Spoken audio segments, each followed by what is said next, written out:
in John the 2nd chapter, we read about Jesus in the temple. And so just for, as we set that up, there's some important thoughts about the temple. Remember that it was King David who had the idea of building a temple because he looked at the own house that he was dwelling in and he compared it to the tent, the tabernacle, and he thought, God's house should be better than mine, which was a noble thought. But I really thought I turned it on. You haven't missed anything.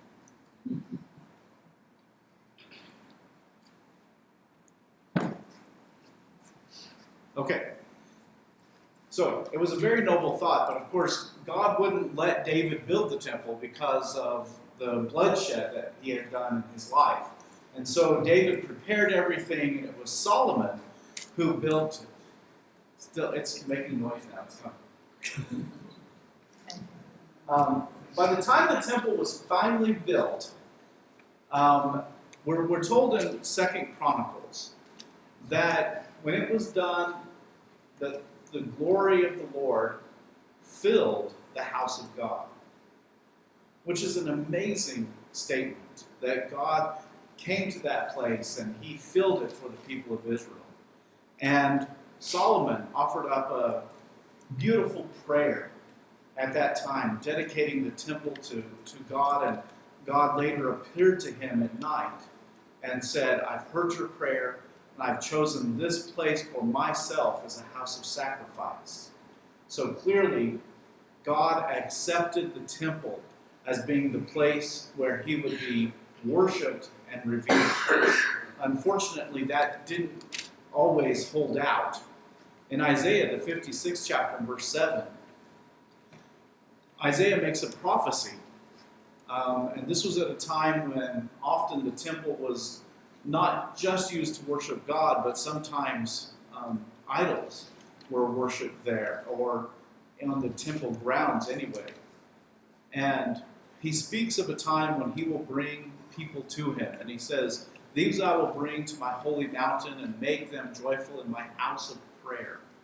Their burnt offerings and their sacrifices will be accepted at my altar, for my house shall be called a house of prayer for all peoples. And that's an interesting prophecy, because if you were a Jew at the time, how did you think about the temple? It was primarily a place for the Jews to offer worship to God. And here, he looks forward to a time when it would be called a house of prayer for all peoples.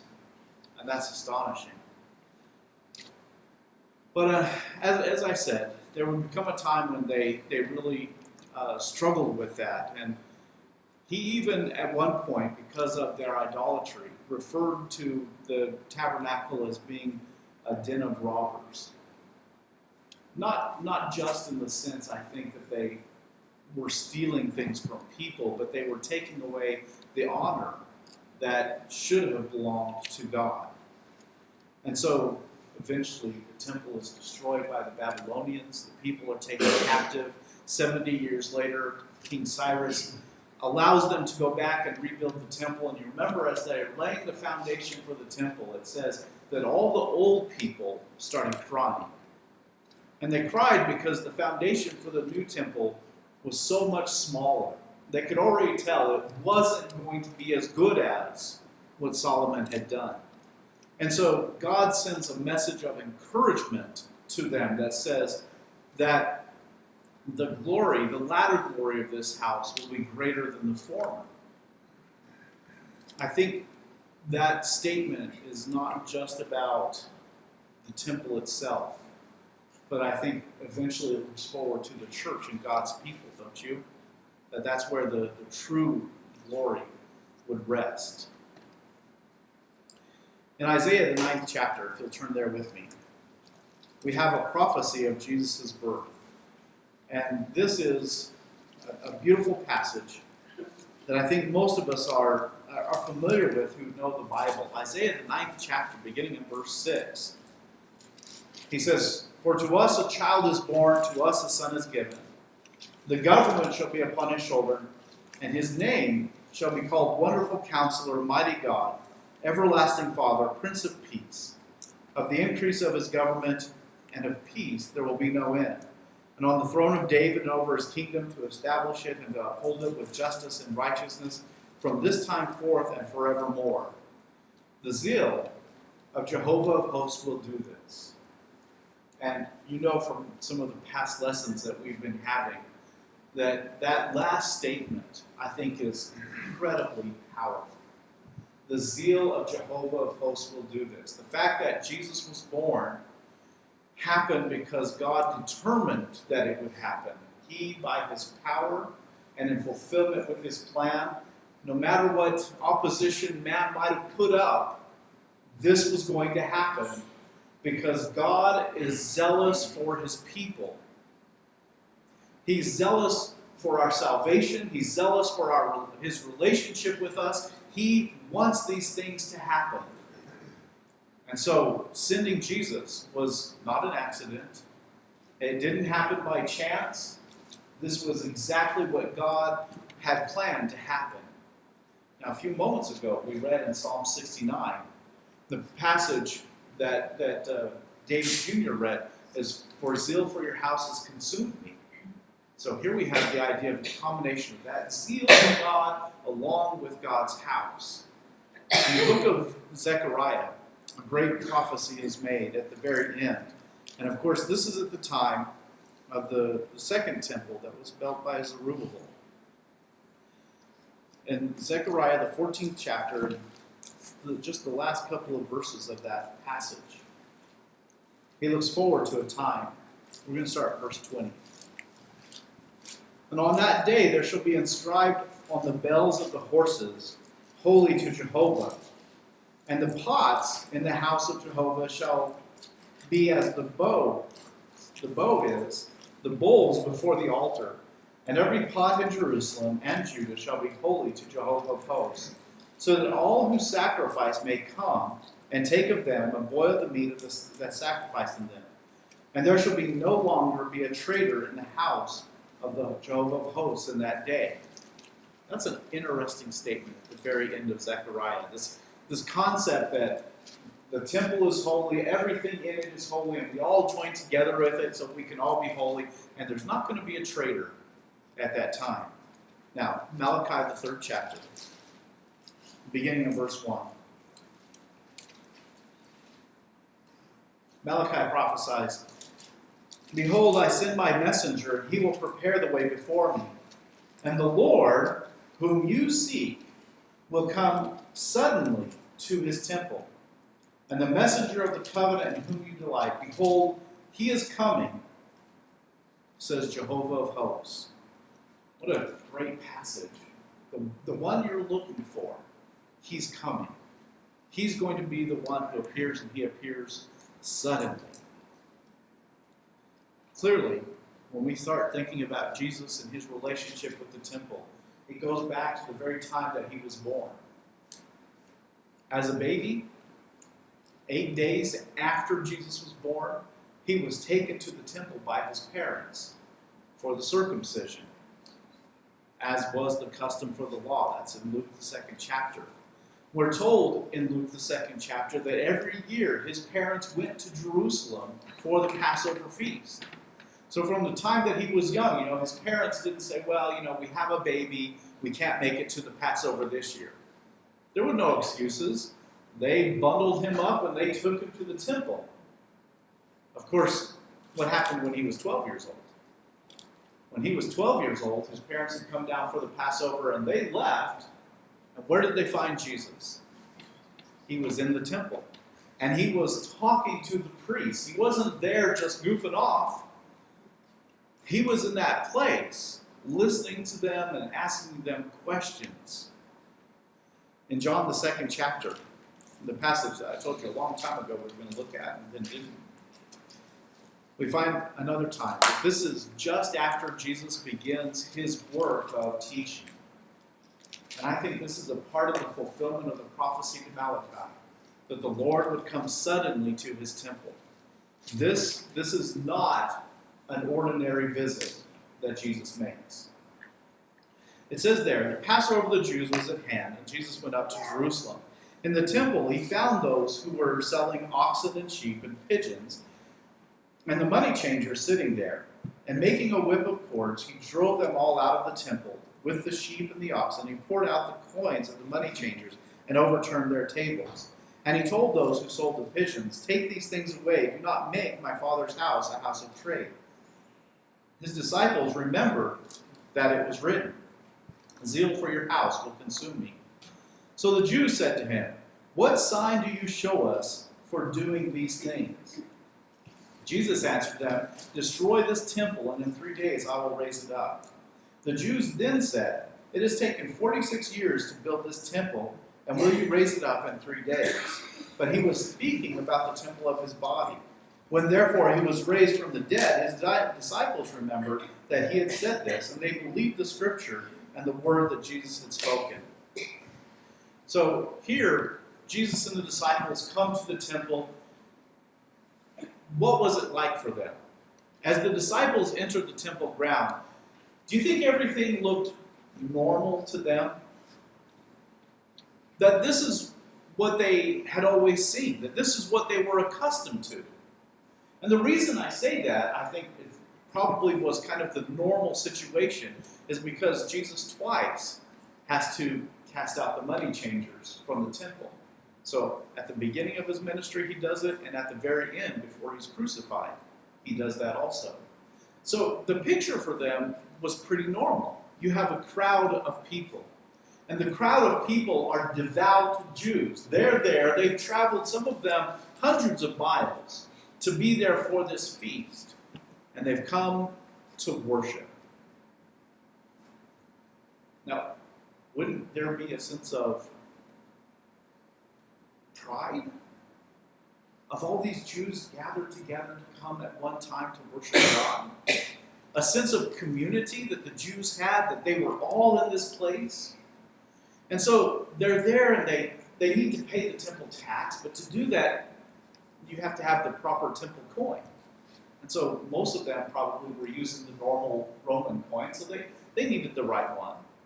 And many of them, if they had traveled far, needed to offer sacrifice. But to do that, you need to have animals to sacrifice. And you can't always bring an animal. And even if you started off with one that was acceptable, would it make that long journey in an acceptable condition? No, they needed approved animals that they could sacrifice. So maybe as the disciples looked at that crowd, everything looked like they thought it should.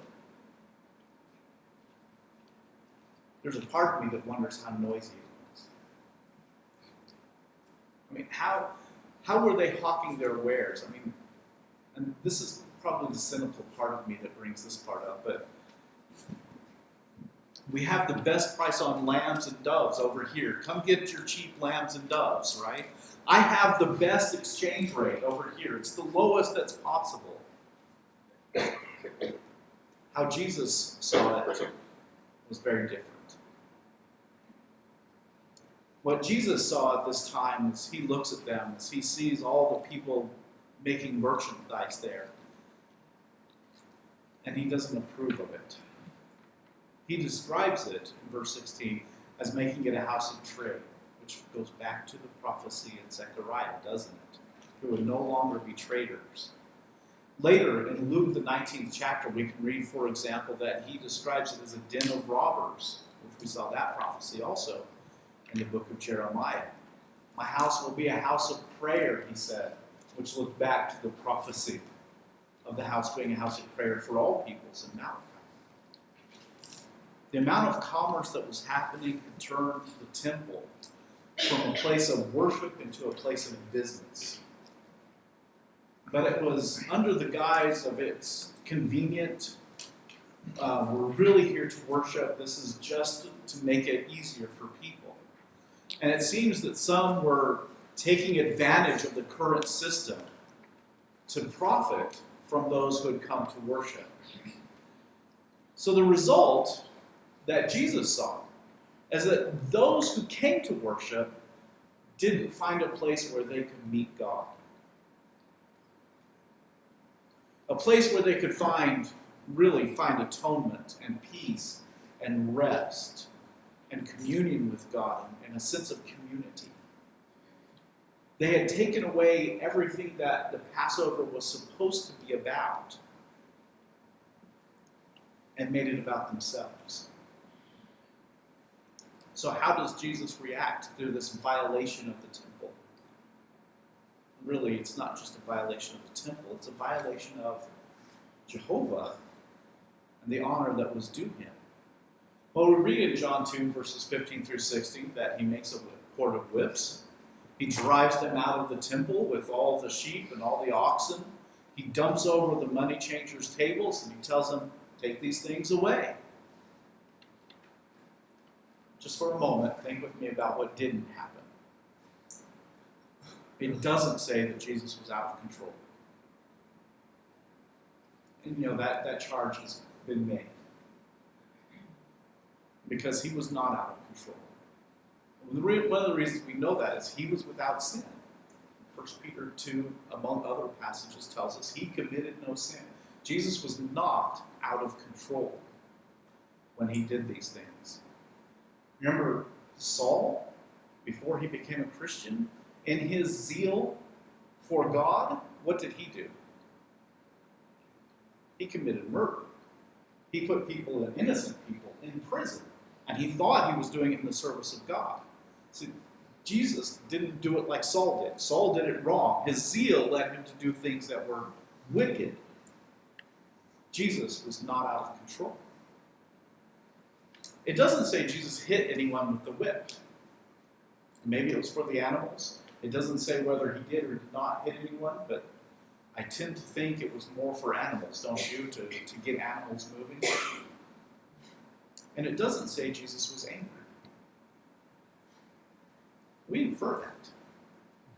And we might be justified in inferring that. Don't get me wrong. It doesn't say he was angry. In Mark, the 3rd chapter, verse 5, when it was appropriate for him to be angry, he was angry. He grieved when people had the hardness of hearts, and he was angry in Mark, the 3rd chapter. In Mark, the 10th chapter, when the disciples were blocking the children from coming to him, it says that he was indignant. Same word for angry. So, please understand, I'm not saying Jesus never got upset or angry. But in our text, it doesn't say that he was angry. Why did Jesus drive them out? Well, the disciples remembered the prophecy. Zeal for your house will consume me. Whether you want to decide what emotions Jesus was having, whatever you think they might have been, what we do know by inspiration of the Spirit is Jesus was being zealous. And instead of trying to say, well, it's okay for me to be angry because Jesus was angry, it's okay for me to make a whip of cords if I need to because Jesus got angry, we need to focus on Jesus was zealous for God's house. It was so zealous that the prophecy says it will consume me. He was filled up. He cared so much. Now, we shouldn't be surprised by this. In our previous studies about the zeal of God, we went back to Exodus, the 20th chapter, where we're reminded, the people are reminded in the Ten Commandments, not to make images and worship them as if they were God. And he tells them that if they do that, they'll bring out two things about God's zealousness. And the word that's used there is that our God is a jealous God, same as the word for zeal. And we see that zeal portrayed, as dealing with visiting iniquity on those who are in sin. If you worship a false idol, God's going to deal with that. The second aspect is showing steadfast love. Was Jesus being zealous against those people when they were putting other gods before Jehovah? Now, they weren't bowing down to an idol. What God were they worshiping when they were selling the animals and exchanging the money and making God's house a den of robbers?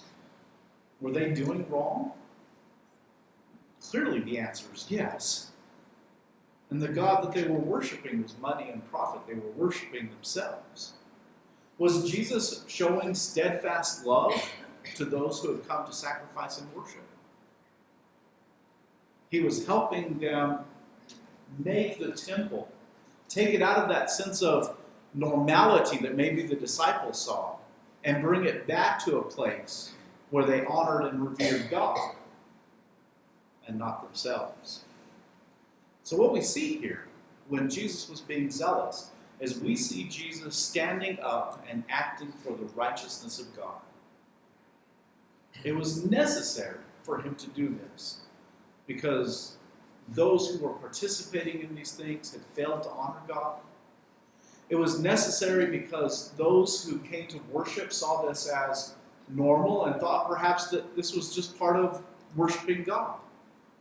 It was necessary because they were making worship difficult, if not impossible. He was not just thinking about the wrong, but about what should be. And he was concerned that people have a right relationship with God. So he's standing up for that. Zeal for your house will consume you. We're going to talk more about that zeal in just a moment. But don't you think that that zeal goes beyond just the cleansing of the temple? This is just one picture of that. Now, what's incredible to me about this is that the Jews begin to ask him, "What sign do you show us for doing these things?" I know that going through those passages about the temple at the beginning, I went fast, and it was kind of maybe a little bit boring, and you didn't see the connection.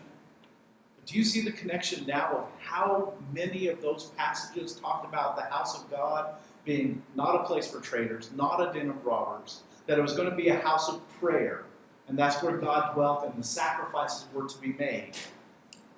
Was it not a sign in and of itself that when Jesus came suddenly to his temple, Malachi 3:1,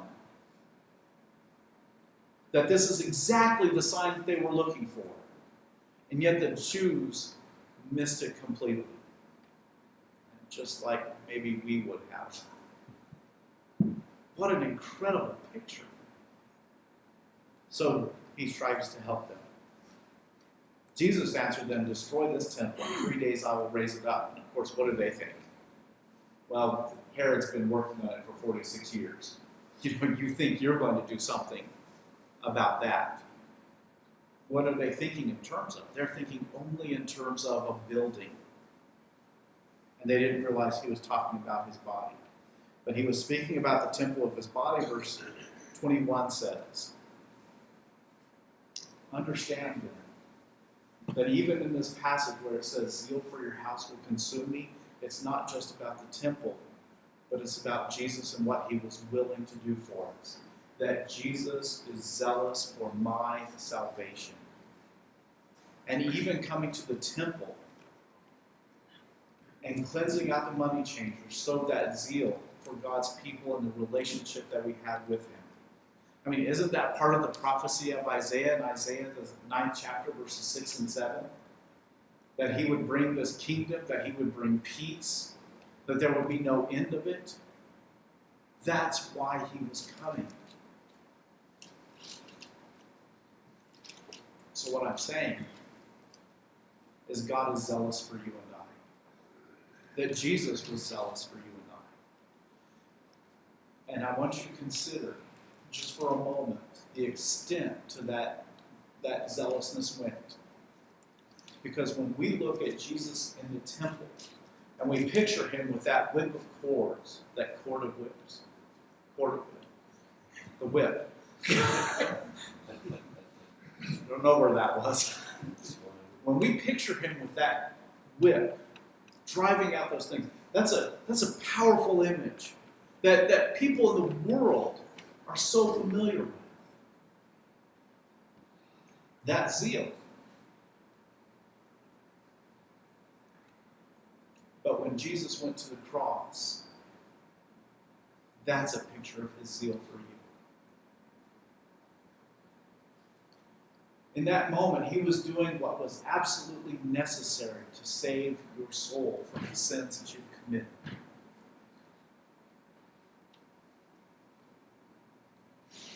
So when we think of the zeal, let's not just think Jesus with a whip, but Jesus on the cross, bringing our salvation. So should my zeal be like Jesus' zeal? Well, of course, that's the answer. But we need to remember that in the Bible, the church is referred to as the temple, for the temple is holy. God's temple is holy, and you are that temple, he told the Corinthians. In Ephesians, 2nd chapter, we have that same picture of the temple being holy, that we are being built together to be a dwelling place for God. So, am I zealous for the temple of God? Because now when we talk about being zealous like Jesus was zealous, he was zealous for the house of God. Am I zealous for the church?